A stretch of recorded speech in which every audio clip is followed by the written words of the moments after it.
이번 주 수요일에 국회의원 선거가 있죠. 이미 사전투표를 하신 분들도 계시겠습니다만 아직 하지 않으신 분들은 이날 꼭 참여하시기 바랍니다. 국회의원이라고 하니까 조금 멀게 느껴질 수도 있겠습니다만 그렇게 생각하면 안 되고요. 국회의원은 그냥 공무원이 아닙니다. 우리 일꾼이에요. 아니, 내 일꾼입니다. 만약 내가 회사를 경영하는데 내 회사의 직원을 채용한다고 생각하면 아무나 뽑을 수 있겠습니까? 굉장히 많이 따지겠죠. 우리가 선거를 할 때, 투표를 할 때도 그런 마음가짐으로 해야 됩니다.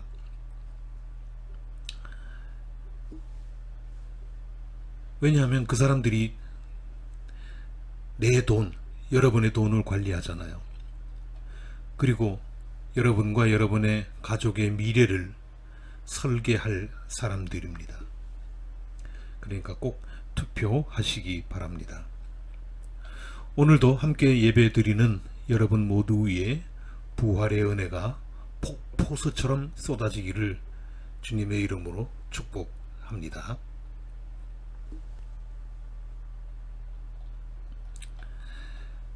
오늘이 부활주일인데 부활 단 한마디로 표현하라고 한다면 저는 역전의 드라마라고 정의하겠습니다. 먼저 구약성경 이야기부터 하나 보겠습니다. 옛날 모세가 히브리 백성을 데리고 이집트에서 나올 때 이야기인데요. 막상 나오기는 나왔지만 정말 어려움이 많았습니다. 이집트를 탈출하기는 했는데 나오자마자 보니까 바다가 가로막혀 있는 거예요. 홍해가 앞을 막고 있는 겁니다. 보통 일이 아니죠. 뒤에서는 이집트 군대가 쫓아옵니다. 앞에는 바다가 있습니다. 그야말로 진퇴양난입니다. 그런 상황이 되면 아마도 저도 그렇겠습니다만 100만 명이 있다면 100만 명 가운데 99만 9,999명은 자포자기 상태가 될 겁니다. 그렇지만 모세는 하나님을 믿었습니다. 하나님께서 해결해 주실 거다 그렇게 생각했다는 거예요. 과연 모세의 믿음이 옳았습니다. 하나님이 바닷물을 쓸어서 길을 내신 거예요. 신기합니다. 놀랍습니다. 이해할 수 없습니다. 그런데요, 그거 이해하려고 애쓰지 않아도 됩니다. 세상에 우리가 이해할 수 없는 일들이 어디 한두 가지입니까? 그러니까 우리는 하나님의 방법까지 고민할 필요는 없습니다. 방법은 우리를 구원해 주시고 우리를 탈출시켜 주시고 우리를 살려 주시는 방법은 하나님께서 생각하시고 하나님께서 계획하시고 하나님께서 설계하실 겁니다. 바다를 맞닥뜨렸을 때 히브리 사람들은 너나 없이 이렇게 말했을 겁니다. 아이고, 이제 우리는 다 죽었다. 이제 우리는 다 죽었다. 그렇지만 어떻게 됐습니까? 반전의 드라마가 써졌지요. 그 수많은 사람들이 멀쩡하게 바다를 건넌 겁니다. 바다를 건너고 나서는 아마도 사람들이 이렇게 말했겠죠. 이제 살았다. 이제 살았다. 바로 이겁니다. 부활이라고 하는 것은 우리 다 죽었다 해서 이제 살았다 이렇게 바뀌는 거예요. 우리나라 사정 잠깐 좀 보면은요. 우리나라가 수출을 해서 먹고 사는 나라인데 외국에 물건을 팔아서 받는 돈이 1년에 2018년을 기준으로 할 때 한 해에 680조 원 가량 됩니다. 세계에서 7번째로 많습니다. 이게 대부분 제조업 수출인데요. 우리 형편을 생각해 보면 정말 대단한 성과입니다. 아시는 것처럼 우리가 가진 게 뭡니까? 땅이 넓습니까? 지하 자원이 많기를 합니까? 그나마도 6.25 전쟁으로 나라 전체가 쑥대밭이 됐죠. 잿더미가 되지 않았습니까? 남은 거라고는 몸뚱이밖에 없습니다. 머리밖에 없습니다. 전쟁이 끝난 뒤에 우리나라 평균 국민소득이 얼마쯤 되는가 하면 한 100달러도 못 됐어요. 한 사람이 1년에 단돈 10만 원으로 살았던 겁니다. 근데 지금은 어떻습니까? 3만 달러 시대. 그것도 지나고 있죠. 4만 달러 시대를 향해서 가고 있습니다. 우리나라에서 최근에는 우리나라에서 뭔가 물건을 만들었다 그러면 웬만하면 세계 1등입니다. 그렇지만 그게 다 어떻게 그렇게 1등을 할 수 있겠습니까? 조금 뒤처지는 게 있으면 아니 이거는 왜 1등을 못하지? 이렇게 말하는 정도까지 됐습니다. 유니세프라고 들어보셨죠? 요즘 TV에 광고도 나옵니다마는 세계 아동 구호 기금이라고 하는 건데요. 옛날에는 우리나라가 유니세프로부터 원조를 상당히 많이 받았습니다. 근데 이제는 어떤가 하면은요, 원조를 제공하는 나라가 된 거예요. 원조를 받던 나라에서 원조를 하는 나라, 이거 세계에서 유일한 케이스입니다. 우리나라밖에 없습니다. 글쎄 아직 이런 말이 조금 조심스럽기는 합니다만은 코로나 위기를 당해서도 우리는 세계를 선도하고 있습니다. 누가 그런 말을 합니다. 한국은 코로나 대응에 있어서 교과서다. 아니다. 교과서가 아니라 지금 교과서를 쓰고 있는 중이다. 그 정도로 세계의 주목을 받고 있습니다. 이게 부활입니다.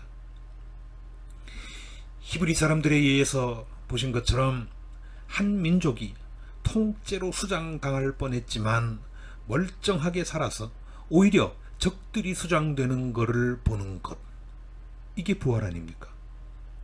그리고 다 굶어 죽을 것 같은 나라가 세계 최강국들과 어깨를 나란히 하게 된 것, 이게 부활입니다.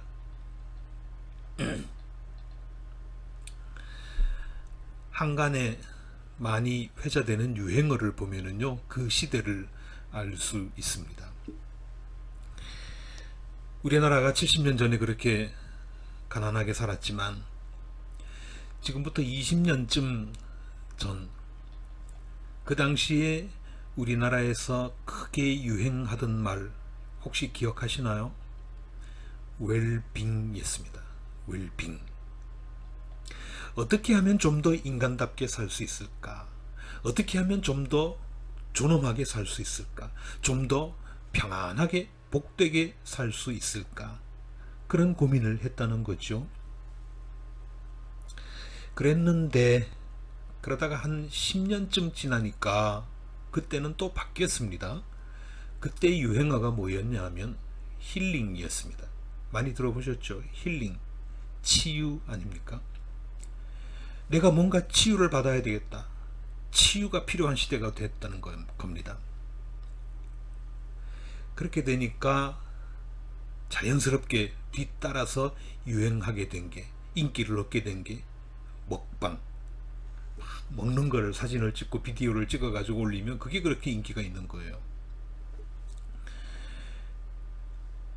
그만큼 뭘 먹어서라도 허전함을 달래야 되겠다, 채워야 되겠다, 그런 뜻이겠죠.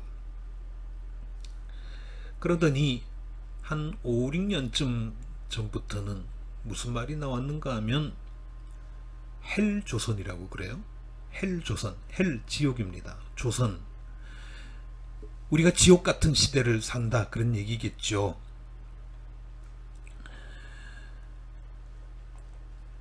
지금도 우리는 위기에 봉착해 있습니다만은 이제는 그런 부정적인 단어가 아니라 다시 긍정적인 단어가 곧 유행어가 될 겁니다.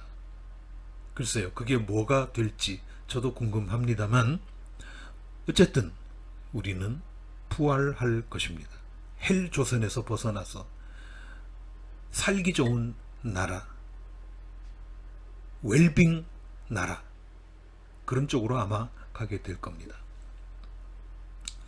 사람이 어려움에 처해 있으면 옆에서 그런 말을 많이 합니다.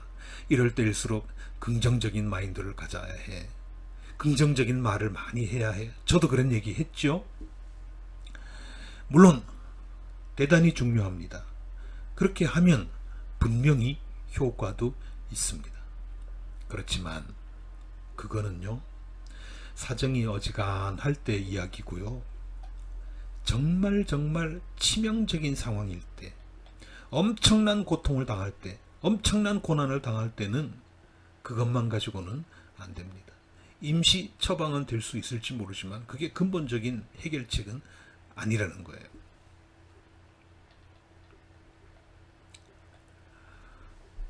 홀로코스트라고 하는 말이 있는데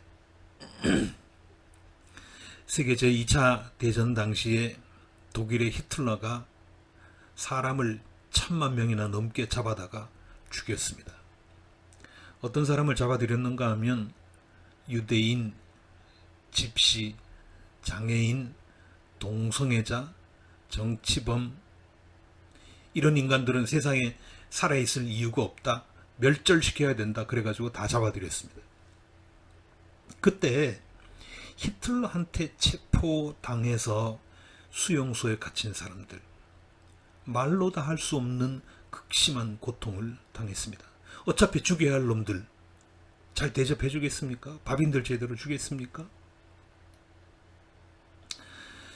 그런데 그 사람들 가운데는요, 긍정적인 마인드를 가진 사람들도 있었습니다. 잘 될 거야.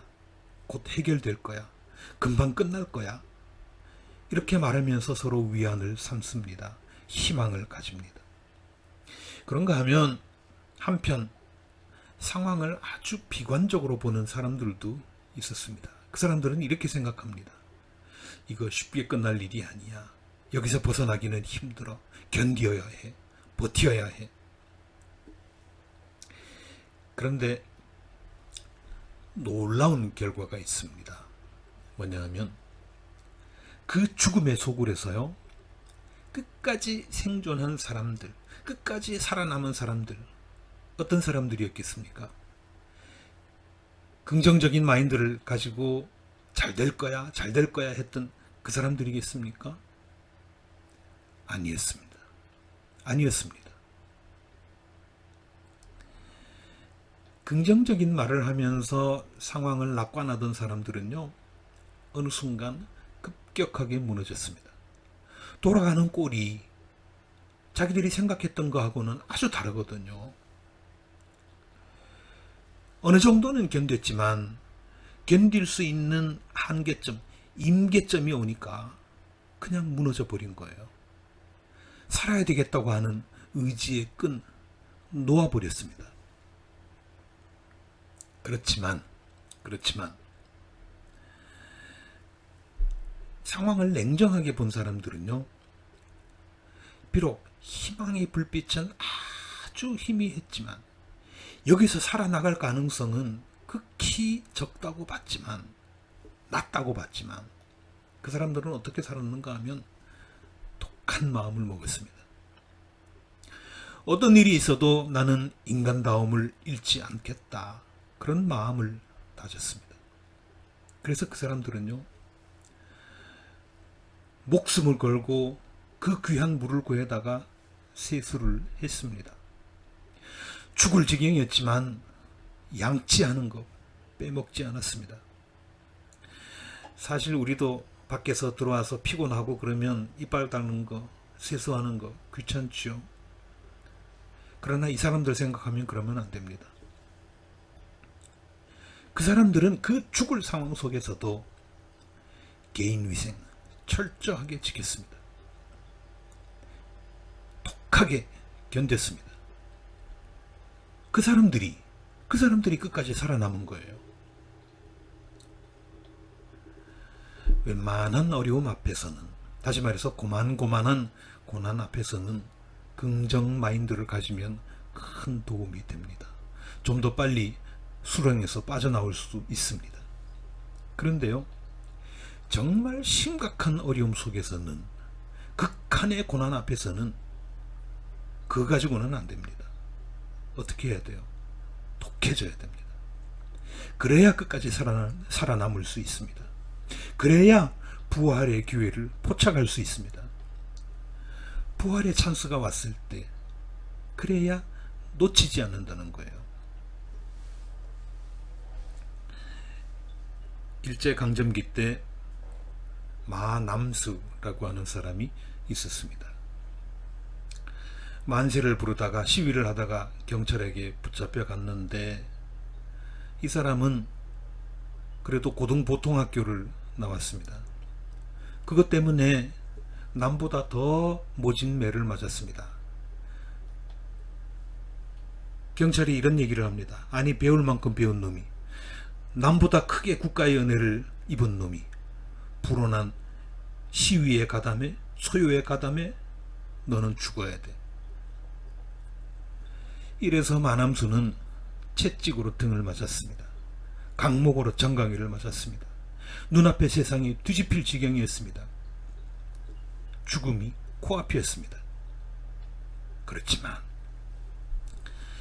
정신이 몸을 빠져나가려고 하는 그 순간 마남수는 다짐했습니다.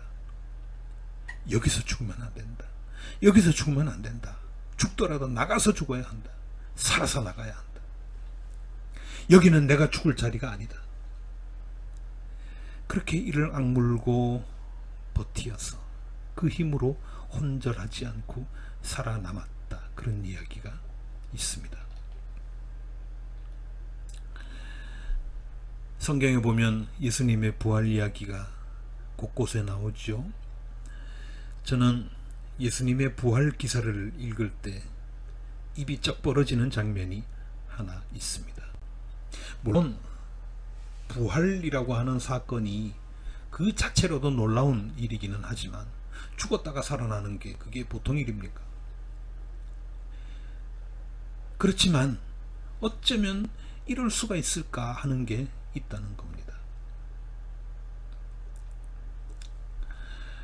예수님께서 돌아가시고 난 뒤에 남자들은 겁쟁이라서 못했지만 여자들은 무덤을 찾아갔죠. 돌아가신 지 사흘째 되던 날, 아주 이른 새벽이었습니다. 깜깜할 때였습니다. 예수님의 무덤은 돌로 만든 거였는데, 그런데 이게 웬일입니까? 입구에 있던 돌이 큰 바위가 옆으로 굴려져 있는 거예요. 안을 들여다봤더니 시체가 없습니다. 빈자리에, 시체가 있던 자리에 삼배로 된 수위만 놓여 있었습니다. 이 대목에서 중요한 포인트가 있습니다. 그 포인트가 뭐냐면 수건이 한쪽에 따로 개켜져 있었다는 사실입니다.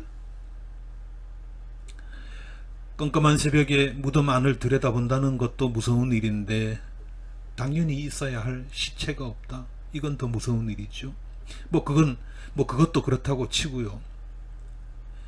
여자들 말을 듣고 베드로도 같이 갔는데, 여자들과 베드로 정말 놀라운 장면을 목격했습니다. 한쪽에 수건이 아지런히 개켜져 있는 거예요. 정말 소름 돋는 일 아닙니까? 예수님은 그런 분이셨습니다. 그거 누가 개 놓았겠어요? 예수님께서 하셨겠죠. 어떻게 그럴 수가 있습니까? 저는 그걸 보면서, 야, 우리 예수님 참 지독한 양반이다, 그런 생각을 했습니다. 아니, 죽었던 사람이 다시 살아난다. 그 자체만으로도 엄청난 일인데, 수이고 수건이고 좀 흐트러져 있으면 어떻습니까? 그렇지만 예수님한테는 그게 용납이 안 되었던 거예요. 예수님은 그걸 용납할 수가 없었던 겁니다. 조금 전에 말씀드렸던 것처럼 히틀러의 소나기에서 살아남았던 사람들, 그 사람들 참 대단하지요. 근데 예수님이야말로 정말 정말 대단합니다. 대단함의 끝판왕입니다. 죽음의 문턱을 드나들면서 자신의 두개골을 쌌던 수건까지 단정하게 개켜 놓으셨다. 여러분은 그러실 수 있습니까? 인간의 존엄성을 지키기 위해서 내 흐트러진 모습을 그 누구에게도 보여줄 수 없다. 그런 인간의 존엄성을 지키기 위해서 예수님은 그렇게 하셨습니다. 그 정도가 되니까 하나님께서 부활 사인을 내셨을 때 즉시 응답을 하실 수 있었겠지요. 이처럼 부활이라고 하는 건 아무나 하는 게 아닌 것 같습니다. 학살 대기자를 모아놓은 집단 수용소에서도 양치와 세수를 게을리하지 않았던 사람들, 그래서 최후의 생존자가 되었던 그 사람들처럼 독해야 부활합니다. 세계 최악이라고 하는 십자가형을 당하고서도 무덤 속에서 수건을 개켜 놓으실 정도로 존엄성 관리에 철두철미했던 예수님처럼 독해야 부활의 기회가 왔을 때 더 영광스럽게 부활할 수 있습니다. 우리나라 과거에 원조받던 나라에서 독하게 어려움 이겨냈죠. 그래서 세계 인류 국가로 부활하고 있습니다. 우리 교회도 이제 좀 더 독해져야 하겠습니다. 언제까지나 작은 교회라는 핑계만 대고 있을 수는 없지 않겠습니까? 지금까지는 도움을 받는 교회였지만 이제는 힘있는 교회로, 은혜를 베푸는 교회로 거듭나야 합니다. 부활해야 합니다. 그렇게 될 줄 믿고요. 교회뿐만 아니라 여러분도 더 독해지기를 바랍니다. 여러분의 가정이 안 그런 가정도 있겠습니다만 이제까지는 먹고 사는 걱정하느라고 여념이 없었지만 이제는 뭘 먹을까 뭘 마실까 하는 그런 걱정보다 어떻게 하면 하나님 나라를 만들 수 있을까, 어떻게 하면 더 아름답게 베풀 수 있을까, 어떻게 하면 하나님의 빛을 더 크게 드러낼 수 있을까, 그런 걱정을 하게 되기를 바랍니다. 역시 그렇게 될 줄 믿습니다. 부활을 주도하신 하나님의 사랑과 부활의 당사자인 예수님의 은혜와 예수님처럼 우리도 부활할 수 있도록 역사해 주시는 성령님의 능력이 저와 여러분 위에 영원토록 머물러 계시기를 주님의 이름으로 축원합니다.